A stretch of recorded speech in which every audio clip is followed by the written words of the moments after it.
This is Beyond Bollywood. Atif Aslam, it's a pleasure speaking to you here on the BBC. How are you? I'm good, thank you. Pleasure's all mine. Good. Atif, I am really impressed with not just the music video to Rafta Rafta, but the song itself. Rafta Rafta sanam, tumse mili nazar, to hua hai asar. Tell me how it feels to get all this love and the response you're getting to the song so far.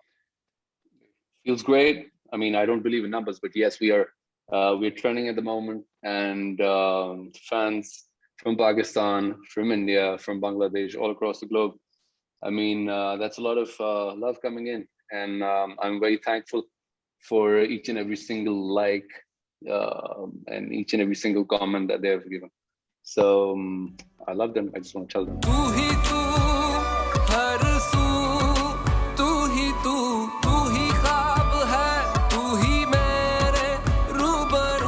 This is under a new record label as well. So tell us a little bit about that collaboration and how the song happened. We have done a concert together, a tour in Australia, and Tarish wanted to have something related to the label and like a single coming in. So that's how we came about, and we thought we should release the first song should be ours, and Raj Janjot has composed it. And he has done a brilliant job. And I've recorded the vocals over here at Shah Rukh Khan's studio.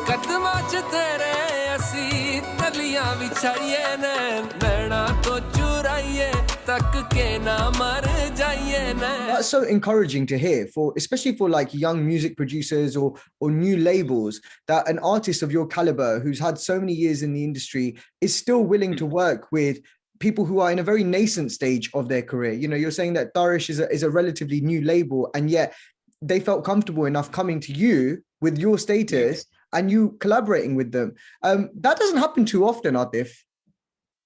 Well, to be very honest, I think it's all about good music. Music should win, no matter it's a new label, it's an old label, or whatever. If you have the reach, if it reaches out the right people, if it reaches out all of my fans, and we must encourage these new labels, because we cannot have we need to bring something very fresh to the market, fresh to the people.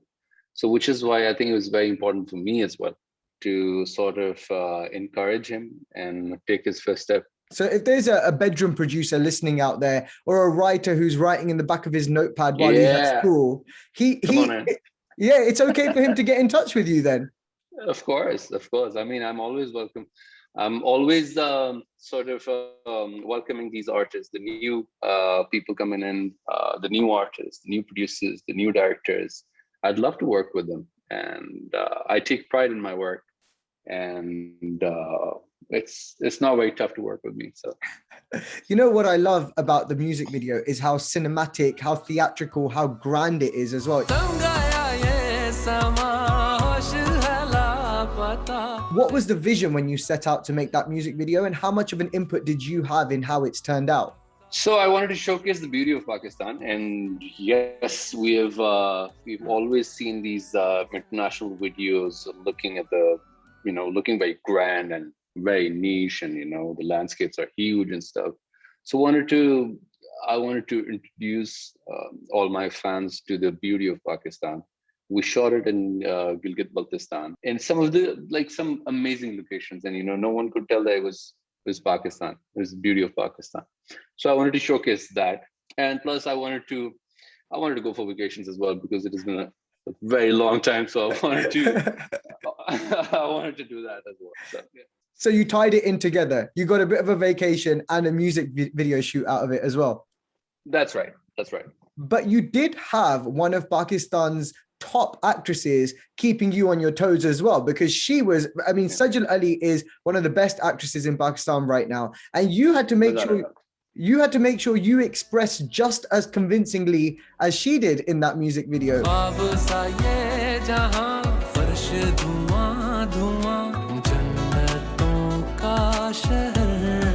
What was that experience like? It's brilliant, and I'd like to thank her for being a part of the video. And she's a very professional actress and a nice person to work with. And we had a great time. I have no doubts about her that she's going to be. She has a great future ahead. There seems to be a conscious effort in bringing new audiences to Pakistani music specifically, whether that was your version of Kadi Te Has a few months ago as well.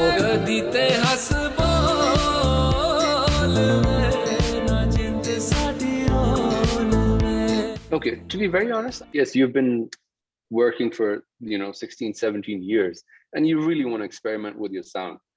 And I'm at a stage where I think I want to experiment. I want to create my own genres, and where I think people should be able to sort of make out from the sound that we have not heard this before. So Kadite Has Bol was one experiment, which I really wanted to do because it was a great melody. And now, plus, I also wanted to pay tribute to the legendary artist Shaukat Ali Saab. And my point of doing a cover is there's always a respect hidden in that, to sort of appreciate the artists that have been there. Because if I'm not going to appreciate at my position, no one's going to appreciate me later on in my life. Yeah. Right. And yes, trying new genres is definitely to answer your question. It's like it is a conscious effort. Yes. Jalpari is what, 17 years old, the album now, I think.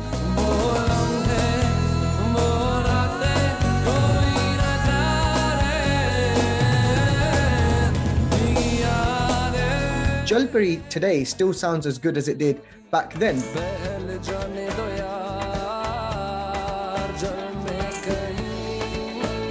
If it's on a channel, do you think about it differently? Do you reflect on what could have been better or what still sounds great and look at it that way? Oh, okay. I know what you mean. So I'm very proud of Jalpari, and I think it was one of the best records back in the end. They still sound very fresh, and a lot of credit goes to IC Records and Soundmaster for releasing that album. I think creatively, that era was completely different. What people hear today is entirely different, and which is why you always need to sort of upgrade yourself in a way and reinvent yourself every now and then to understand the industry and to understand the art at the same time. I don't know how many people are going to listen to it, but that's not my concern at the moment. My concern is to sort of create good music, what I feel is great. But is that why you haven't released a new album? Because you've seen, I mean, if you look at the industry and you look at the market space, albums just don't seem to have the legacy that they had. Like, I think if Jalpari had released today, unfortunately, because of the way people consume music, there's no guarantee that it would have the same legacy that it has. I completely agree. So there's a time for them. There's a specific time for everything. So I think Jalpari had that time, and call me lucky. Yeah. So, I was lucky enough that everybody, appreciated that album. So, I mean, lucky, but very, very talented as well, because it wasn't just one or two people who loved your records. It's millions of people all around the world. I've heard you refer to yourself as saying you're blessed with the voice that you have and the talent that you have. I've heard other people refer to you with the same word, blessed, as well. And I've never really understood the difference between being talented and being blessed, because there's a lot of people that are talented, but don't quite have the success that an Atif Aslam has. Have you ever tried to kind of work that out? To be very honest, talent is also a blessing, right? That's true. Yeah.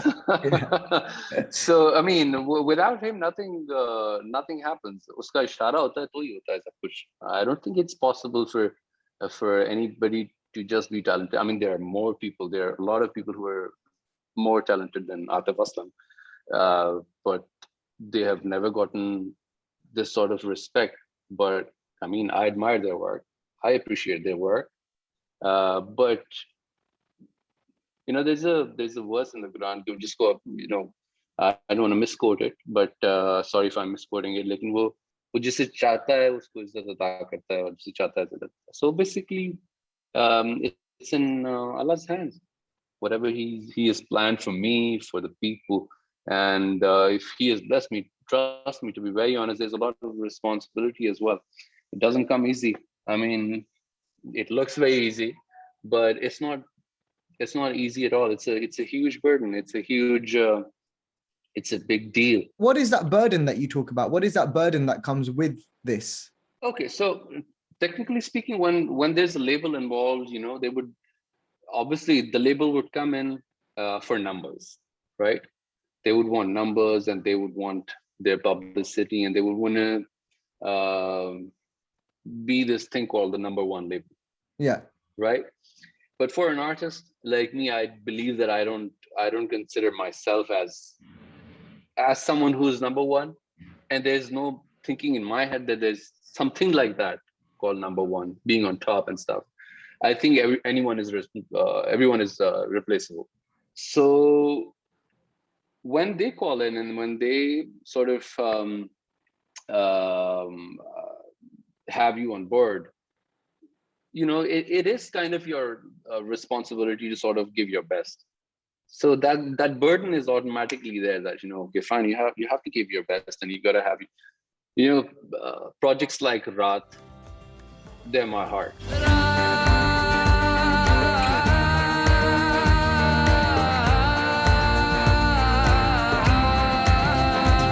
And I don't care, you know, if they don't, if they're like, if they're there as in, if the label has not released them, I don't care about that, because my music is my music, and I think that I should put out my gut as well, because I'm an artist at the end of the day. So I cannot be just feeding everybody. But you did feed everybody for over 10 years, right?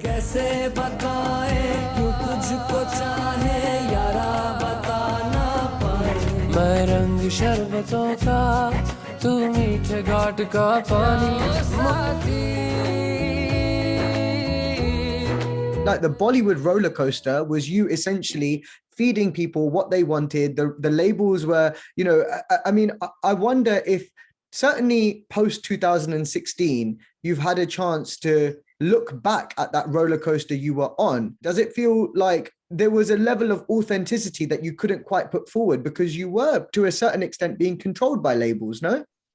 I remember, I mean, there were a few songs that I had to, you know, change the lyrics for.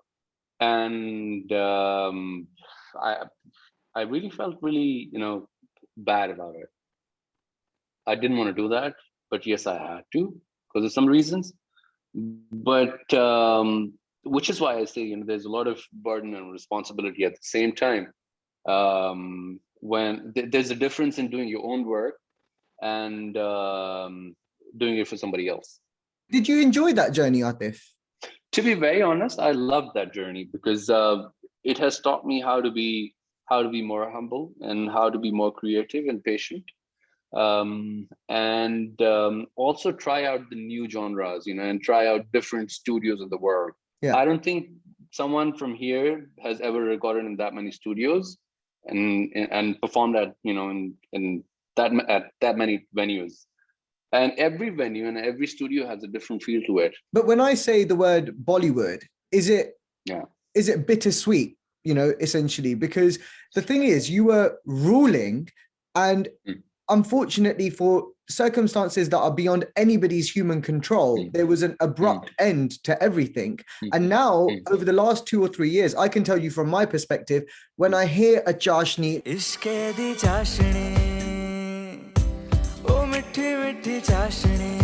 or I hear a Pal Pal Dil Ke Paas, I know that those songs would sound better in your voice. And not just better, I know those songs were maybe made for your voice and your voice isn't on them. So, you know, is it bittersweet when you hear the word Bollywood? To be very honest, I don't think it's bittersweet. It is just, what do you say? You cannot do anything about it. So I don't look back and regret that, you know, oh my God, I think I would have sung Chashking and all of that. But yes, it is interesting in a way that I have worked the most over there. Yeah. and I have enjoyed myself thoroughly. Yeah. And the love that I have gotten from there, I still have it. My heart has it.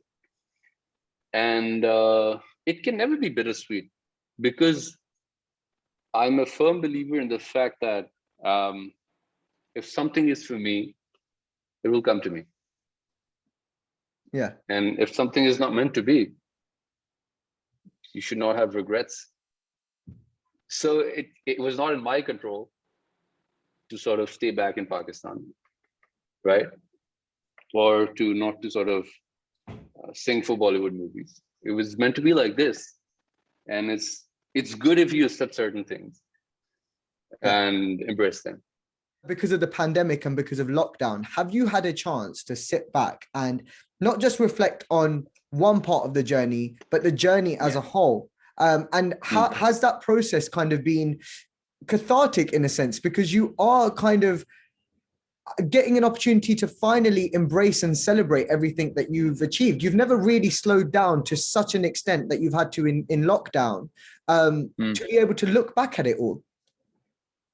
That's a very good question. Actually, I was reflecting on it last night, and I was thinking about all the good things that fans have said and all the bad things that we have been through and all the opportunities that we have come across and all the promoters who have really, really, sent the luxuries and, all the hotels they have booked for me and the expense that they had to go through, like in a day when we were touring and everything. And at the end of the day, I could just be, thankful for what I have. Yeah. And not just thankful. Maybe I did not realize it back then that, my life has gone so fast and everything. I don't have time. I have to go on stage. I have to perform. I have to do the sound check. I have to entertain this person. I have to go for the interview and all of that. But now I realize how fast that was. And I was thankful, but I think I should be more thankful what I have been through, what Allah has given me through these years, because I don't think anybody has enjoyed from this part of the world. Is it true that at one point you were so busy that you had to say no to a song in a Shah Rukh Khan movie? Is that true, that he asked you, that Shah Rukh says this, he says this on record. I have a video clip, I will send it to you. Shah Rukh says he asked you personally to sing Gerua in his film and you were so busy, you said no. I told Atif to sing Gerua actually, lekin unke paas waqt nahi tha shayad. No, nothing of that sort. First of all, I only had an experience just come across once in my life, and he's a wonderful person. But he never said it personally, A. B. His team got in touch with us and we recorded the song. Okay. We recorded the song. We had sent back the song, but it's on record, I'm saying. I don't know what happened. His team did not put us through our song. He did not put, I think I still have the recording for it. Or what happened? Something happened which was not conveyed to him. Okay. And the next thing I see Shah Rukh Khan saying that, Atif Aslam was not available for my song. Maybe he was too busy singing for a Chinese film. I was like, no, if Shah Rukh Khan sees this, watches this, I was not busy. Not at all. And I'd never be busy for you. And I'd love to sing for you any day. Well, that's now clarified. So inshallah, one day there will be a Shah Rukh Khan, Atif Aslam collaboration somewhere. Because you. So yeah, no, but he should check with his team as well, because yeah, I mean, we did the song. When I choose to listen to music from the last 10-15 years, without even realizing it, a number of those songs just happen to be songs that you've sung, whether that's a Dil Diyan Galla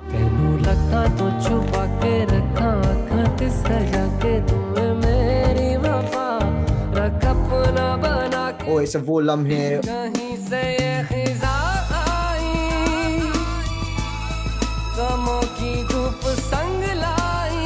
or it's a Tere Bin, even, which I love, from Bas Iqbal. That's a great song that you sung as well.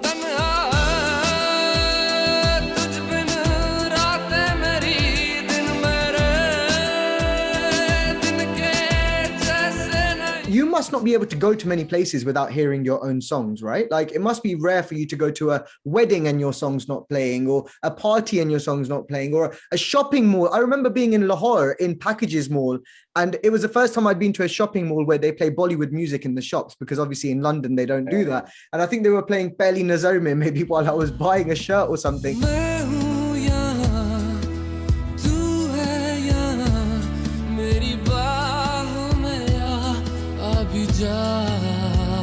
It must be hard for you to avoid your own music. So when I released my first record, I was friends with a few people from fashion industry, and they said that, you know what, we were in Paris and your song was playing in a mall. I was like, what? I was blown away. I was 22, maybe. Yeah. And I was blown away. I was like, yeah, man. Yeah. You happy? But I was happy. But, every now and then when you listen to your own work, I listen to criticize my own work. I don't enjoy my music, but yes, I sort of listen to it when I have to criticize that, okay, or this could have been better. This note could have been like a little bit off or better, or however. But now, when someone new is sitting in my car, they'd be like, "You must be listening to your own music." I'm like, hell no, man.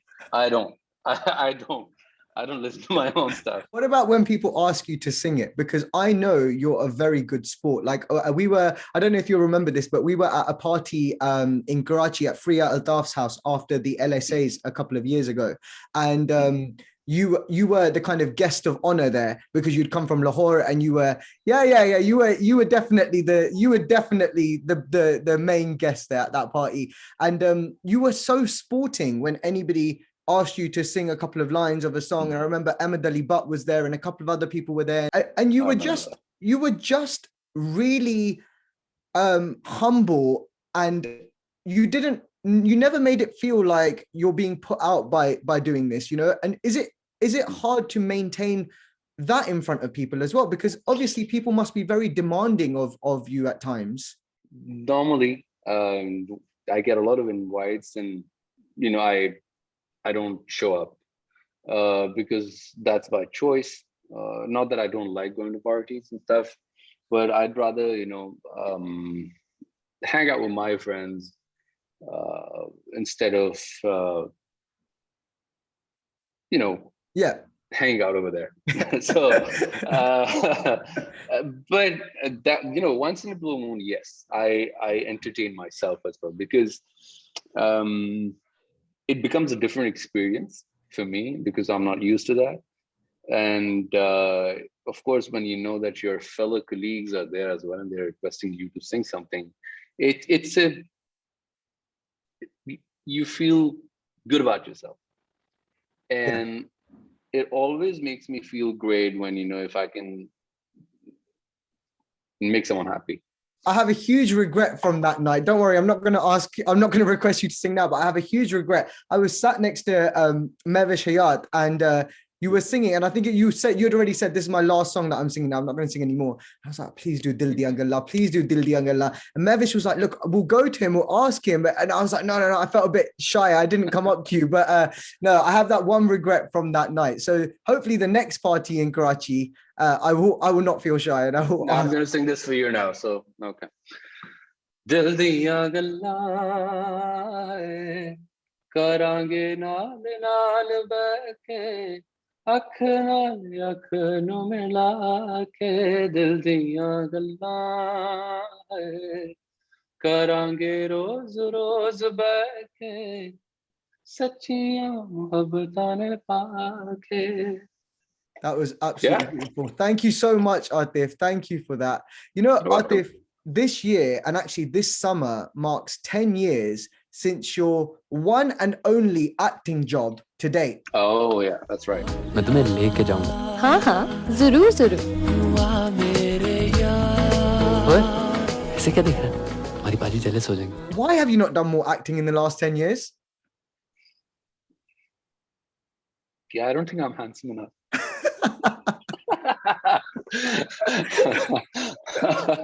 Well, I think I'm gonna. I might consider something. I mean, as I said, I've always like sort of ignored it, but I've always said that if I'll find the right script and then I'll do it. So let's see if the right script has arrived or not. So people might be able to see me on television delivering dialogues. So let's see. Is that a bit of exclusive news that Atif Aslam is doing a TV drama?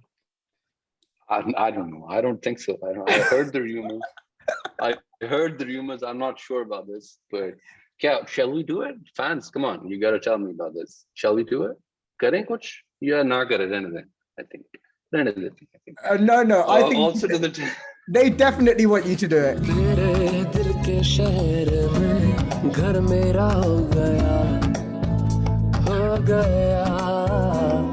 So also referring to your 10 years bowl magic, me and Myra, we were somewhere together, and she reminded me of the 10 years, and she was like, what happened? We should do something. And to your surprise, fans might be able to see us both in the video this year. Wow, that's amazing. So Mahira in one of your videos? That's correct. That's right. Amazing. I remember interviewing Myra a couple of years ago, and we watched back and she was talking about the innocence and just the fun that you guys had. I look at this and I think, babies. Look at Atif. And look at us, my God. And we had such a nice time, and I think the reason why I have a very special bond with Atif, which, I mean, we don't talk for so long, and then when we meet, there's this connection, and it has a lot to do with both. Myra is lovely. She's a wonderful human being. She's great. She's always lovely to work with, and she's a brilliant artist. And that's where she started her film career, I believe. So she always calls me her Mera Pehla hero. Yeah. So she's a wonderful person. She's great. I feel like the Atif I see today is a far more open and accessible Atif than I've ever seen before. And I wonder what's brought that change on, because there is definitely a change in your public persona. There's definitely a change in how, and in the nicest possible way, how warm you are to the media as well. What has changed? Yes, I have never been a media person. Why? Because every interviewer is not as entertaining as you are. You know why? Because they have like regular questions. What's your favorite color? What do you eat? Biryani pasand hai aapko?